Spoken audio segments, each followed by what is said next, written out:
This is the story of two teenagers. Marco, 17. Beatrice, 15.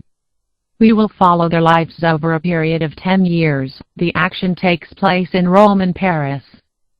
Marco is the son of a working-class family and lives with his parents in Rome on 12th floor of a housing project. Italian state builds this houses for people of the low social classes. He is shy and reserved, in contrast to his environment, where the kids are generally arrogant and often violent. In certain situations, however, he can show the kind of determination and courage which command respect. He is passionate about the doves that he keeps on the communal terrace on the 15th floor.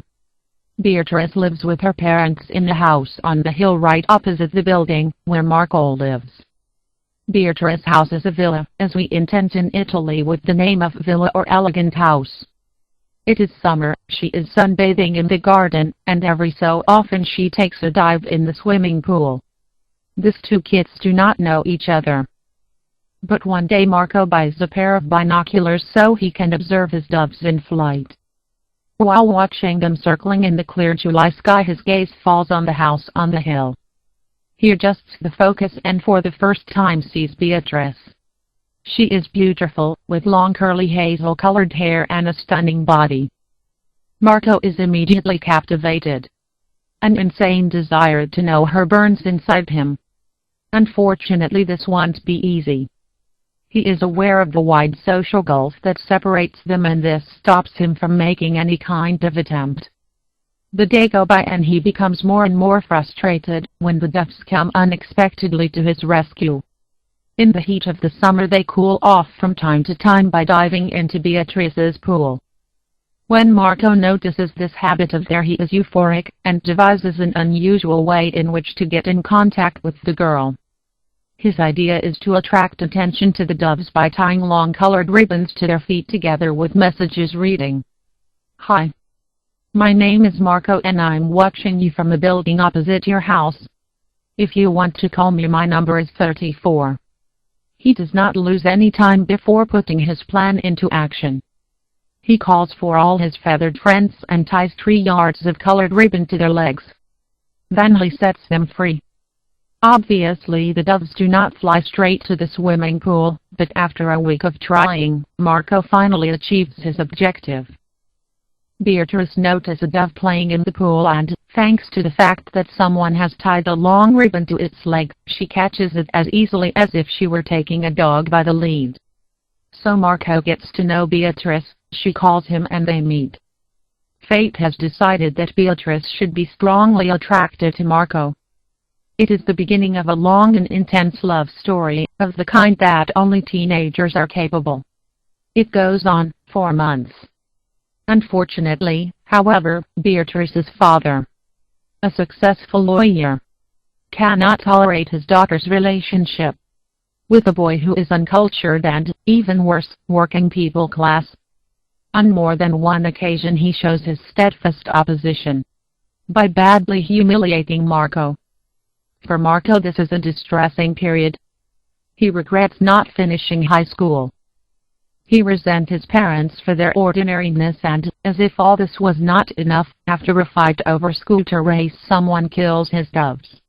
As a revenge, he feels as if the world is falling in on him.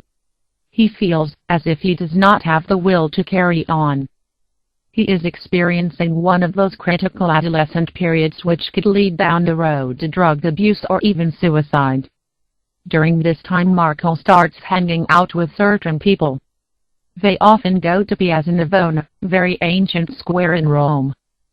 This is where Marco meets a rich and distinguished Frenchman of about 50 years old, called Alan. This is how they meet. Alan had been shopping and had a lot of parcel.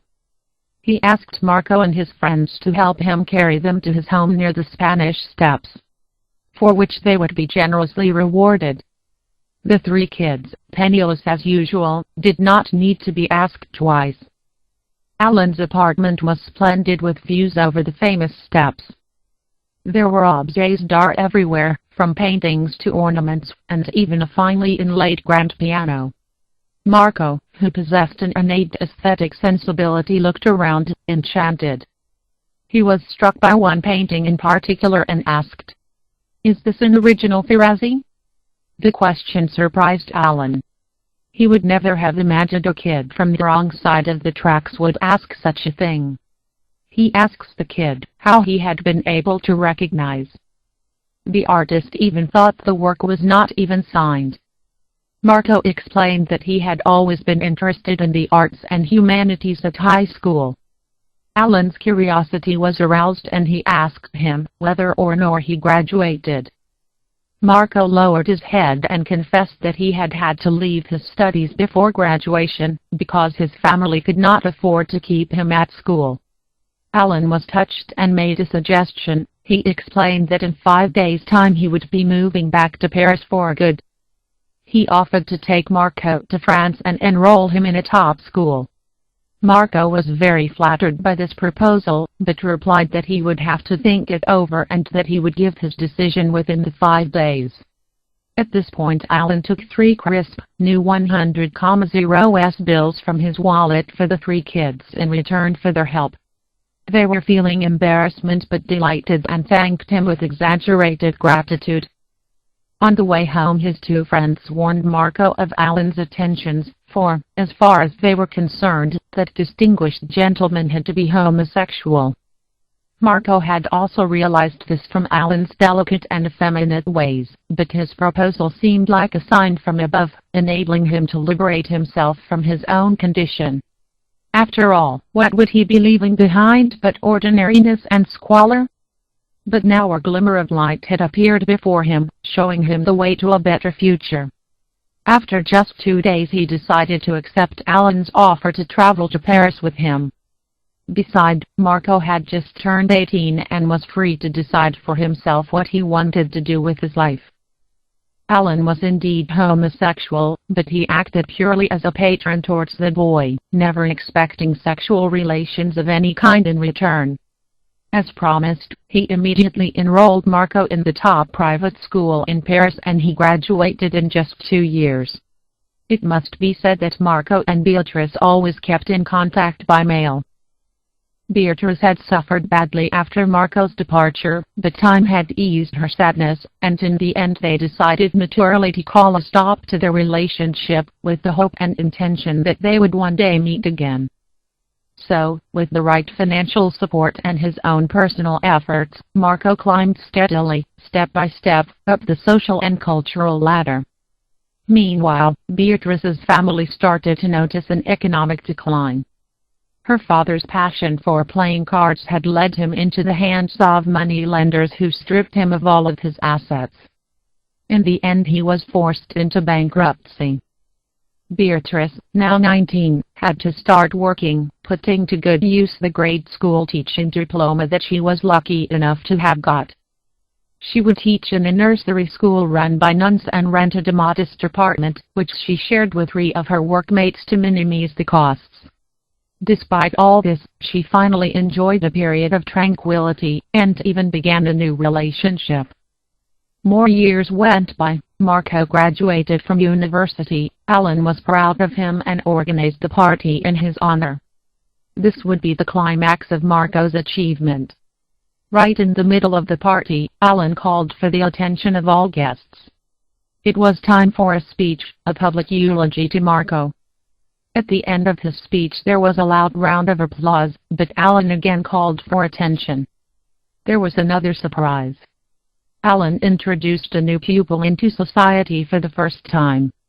The name of the new boy is Adrian. Nobody knows where he came from. Alan announced that he would give Adrian the right start which would lead him to a degree, as he had with Marco. Once again the room burst into applause. Marco had known nothing of this and was a little hurt that it had been kept hidden from him until the last moment. Now Marco was 25 and continued to live with his patron. But now there was Adrian, too. In the beginning living together was peaceful, but somewhat cold. Before long, however, Marco realized that there was something wrong about Adrian's character. Adrian had heroin addiction, and not even all the money that Alan generously handed out was enough to satisfy his needs. Marco realized that small valuable objects kept disappearing, and that Adrian was selling them and using the money to feed his